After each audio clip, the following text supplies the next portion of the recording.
हाँ, अंडरसन पेट में child care की ओपनिंग फिर में इंशाल्लाह 20 पर एक का सेहत आपका हक है, हैदराबाद उसका बेंगलोर ख्याल में करीब रखें। था, अच्छा था कराने के लिए। जानते हैं दुनिया में सबसे कीमती चीज़ क्या पहले भी है? बोले थे वो, हमारा तो ड्यूटी एमपी में है कहते हैं। वो आपकी ज़िंदगी है, आपकी सेहत है। ये क्लिनिक चलिए जो अल्लाह ताला सिर्फ आसान करेंगे। इलाज अच्छा ही बना, नहीं लेकिन करता ये नर्सिंग होम हमारे बल्कि खिलक आपका में ख्याल पहली भी बार रखता इतना है। हमारे आदमी का यहाँ इतना बड़ा सिर्फ है, नहीं तो दवाई ही कहाँ नहीं, पूरे तवज्जो ख्याल हॉस्पिटल भी रूम मिलता है। सेहत ज़िंदगी सिर्फ एक कदम दूर। इस क्लिनिक में इमरान जब इधर दर्द देखो, है हमारा चारा बेचैन करे, जब दर्द बेचैन करे, इस क्लिनिक में पहले पेशेंट हमारा सुकून देगा इमरान भाई आपको। रहेंगे।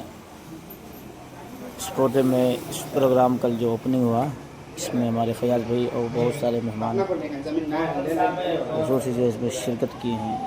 बस दुआ है अल्लाह ताला इस क्लिनिक को कामयाब करे और आप लोग ज़रूर इसमें विज़िट करें, अपने बच्चों को, बड़ों को दवाई के लिए इंजेक्शन ज़रूर पहुँचें। शिफा बख्श दे अल्लाह, शिफा अता करे।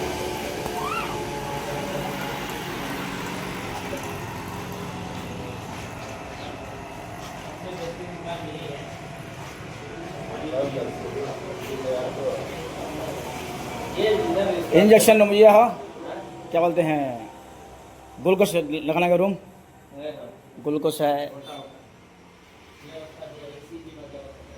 डॉक्टर साजिद साहब का रूम, ये डॉक्टर साजिद हमारा भी साहब, माशाअल्लाह माशाअल्लाह।